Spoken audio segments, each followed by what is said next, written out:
Bonjour les amis, on se retrouve pour la présentation du graveur Eligo Pegda en 20 watts. Alors là on nous a fourni le pack 2. On va dans cette vidéo se faire un petit déballage, on va regarder ce qu'on a dans le carton, bien évidemment. Et en deuxième partie, on fera quelques gravures, quelques coupes. On verra tout ça un peu plus loin dans la vidéo. Allez, on y va, on déballe ça. Alors,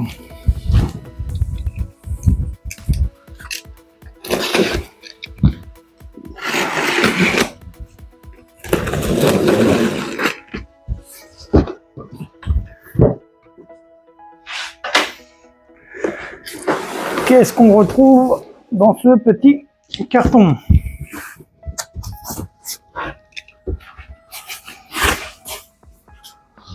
Oula, tout est à monter. Alors, on retrouve une notice. Alors, est-ce qu'on a du français?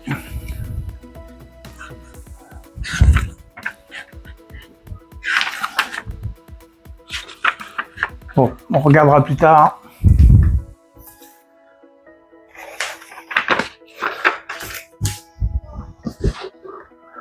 Allez, on y va. Alors, on retrouve le petit filtreur.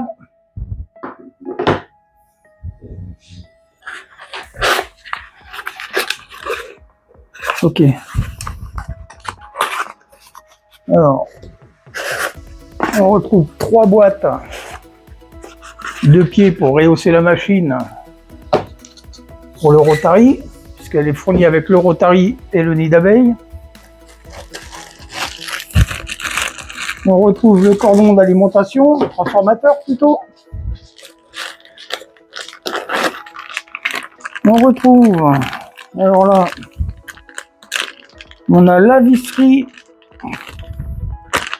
et quelques plaques de bois pour faire des tests.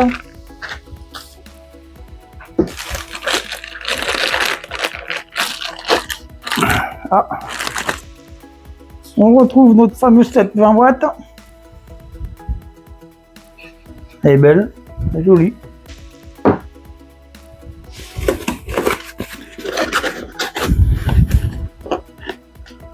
La pompe du RA6.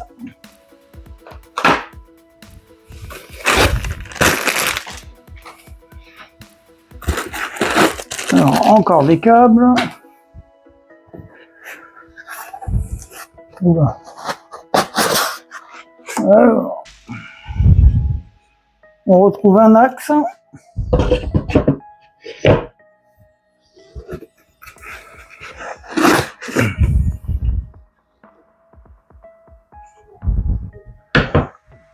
Ok.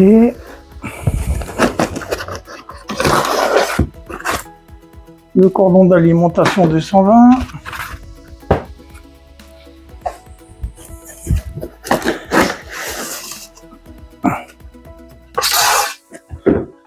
On retrouve l'axe.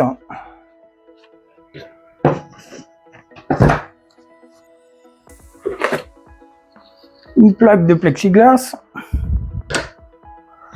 À quoi elle sert, je sais pas, on verra ça plus tard. Alors, on retrouve un petit tube transparent, je suppose que ça doit être pour les RA6.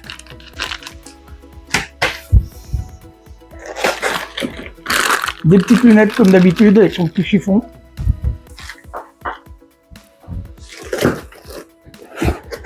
Non, on n'a rien d'autre par là.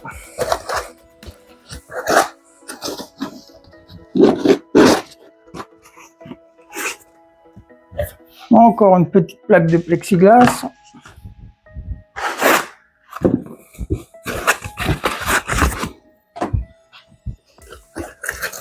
Alors, c'est quoi ça? Alors, on a 1, 2, 3, 4, 5 tubes. On va pas en manquer. J'espère que ça fonctionne bien, on verra ça tout à l'heure.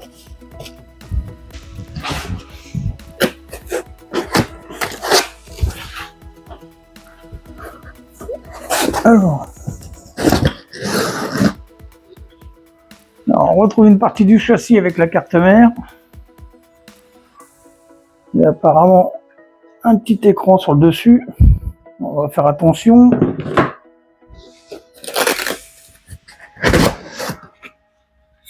Une autre partie du châssis, c'est en aluminium, ça a l'air bien solide. Qu'est-ce qu'on a d'autre dans ce petit carton? Une tringlerie. Il y en a un autre.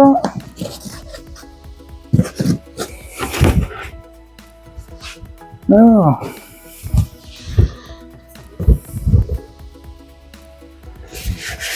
Dans le fond du carton, oh là, il pèse son poids lui. On a le Rotary.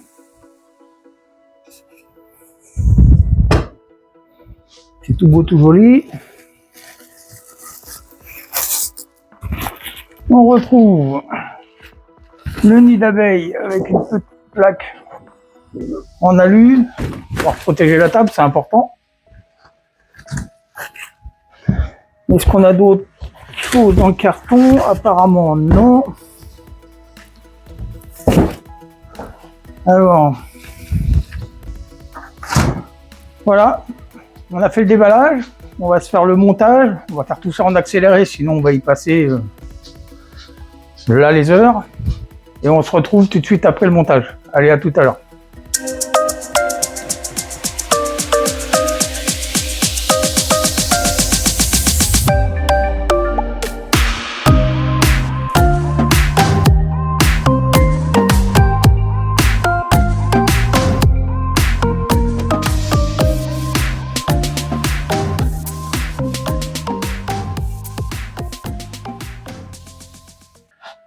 Alors on se retrouve après une petite heure de montage de cette machine. On peut mettre un petit peu moins, mais j'ai voulu la monter sur la notice, ce qui fait que je l'ai redémontée 2 fois. J'ai eu quelques difficultés à mettre les vis de chaque côté de l'axe X. Sinon ça s'est relativement assez bien passé. C'est une machine qui est correcte, qui est assez robuste, qui est solide, qui ne bouge pas. Donc maintenant on va se retrouver, on va enlever notre S1 et on va la remplacer par les Lego, et on fait quelques tests de gravure et on regarde de plus près le graveur, ce qu'il nous offre en possibilité. Allez, à tout à l'heure. Alors, après avoir installé la bête, on va la regarder de plus près ce qu'elle nous propose. À droite du graveur, on va retrouver la prise d'alimentation, le port USB pour relier à ton ordinateur, le port micro SD et le bouton marche arrêt. En dessous à droite, on va retrouver bien évidemment l'antenne Wi-Fi. Sur le dessus, sur l'axe X à gauche, on va retrouver la filtration. On verra bien si ça fonctionne avec les tests de gravure. Alors, sur l'axe X, on va enlever la petite protection. Et on va regarder de plus près notre module. Alors, sur notre module 20 watts, on va retrouver les 2 vis de maintien du module, la petite cale pour régler la hauteur de focus, et c'est tout. On va passer sur l'écran tactile. Alors, sur ce petit écran tactile, on va retrouver 4 boutons. On va retrouver le bouton ajustement, qui va te permettre de régler la puissance pour faire ton cadrage. On va retrouver le bouton graver. Ça te servira quand tu auras mis des G-codes dans la carte SD. On va retrouver le bouton console, ce qui va te permettre de pouvoir bouger ton graveur, l'emmener là où tu veux. On retrouve le bouton outils, information, et là on va retrouver principalement le firmware de votre graveur. On a la touche feu. Oui, ce graveur il a une détection incendie. Alors on a haut, bas et éteindre. Moi je vous conseillerais plutôt de la laisser allumer. On a une touche inclinaison. C'est une deuxième sécurité au cas où que le graveur bouge. Alors on peut la désactiver si on veut graver à la limite sur des petits plans inclinés. On va retrouver la touche Wi-Fi pour voir tes paramètres Wi-Fi, pour pouvoir le régler sur ton smartphone. On va retrouver la touche langue. Alors là, tu as 8 langues, dont français. Et la touche retour au menu principal. Alors, après avoir fait un petit tour d'horizon de cette machine, je vais faire quelques tests de gravure et de coupe et on se retrouve juste après.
Alors, on se retrouve après les tests de gravure. Alors, je vais vous faire voir le résultat.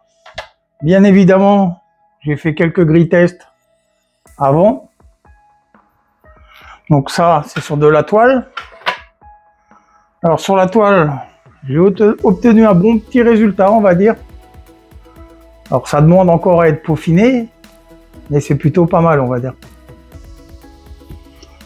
Je vous ai fait aussi la même chose sur du carrelage blanc, pas en noir. Alors j'ai fait pareil, des grilles tests. Bon là on a du mal à voir en vidéo la différence. Moi je les vois plutôt bien. Alors j'ai fait 2 carrelages. Le premier que j'ai fait, que vous n'avez pas vu en vidéo, il est en mode Jarvis.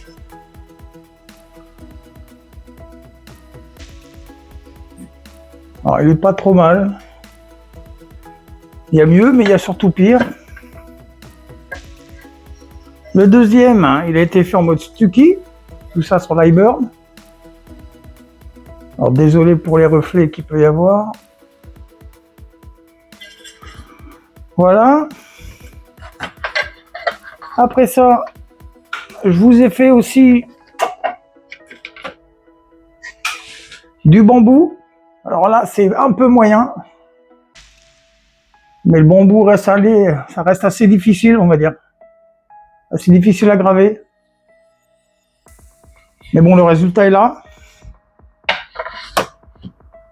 Après, qu'est-ce que je vous ai fait d'autre?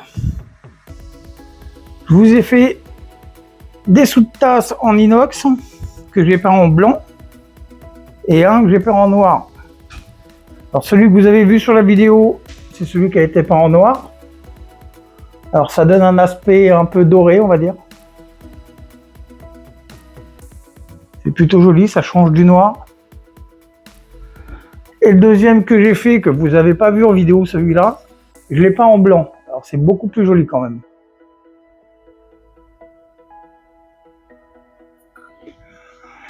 Après, comme vous avez vu, j'ai fait une tentative sur du papier craft de chez Action.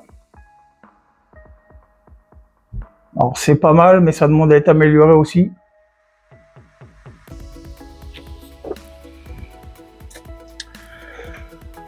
Vous avez vu en même temps la gravure sur cuir. J'en ai fait deux pareils. Un sur du cuir gris.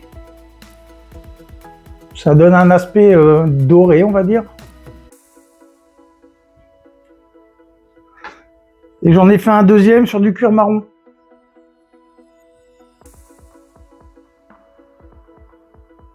C'est joli. Bon, il n'y a rien de compliqué, c'est des SVG. Hein. Et j'ai fait une petite planche de MDF où je me suis amusé à peindre dessus. Bon, bah. Petite tête de lion. Et le plus gros projet que vous avez vu, c'est le projet de coupe que j'ai fait sur du MDF de 3 mm. Il y a 9 couches, c'est un mécanisme de monte. Alors ça m'a pris une bonne après-midi entre la coupe, la peinture et l'assemblage. Alors ça c'est vraiment joli ça.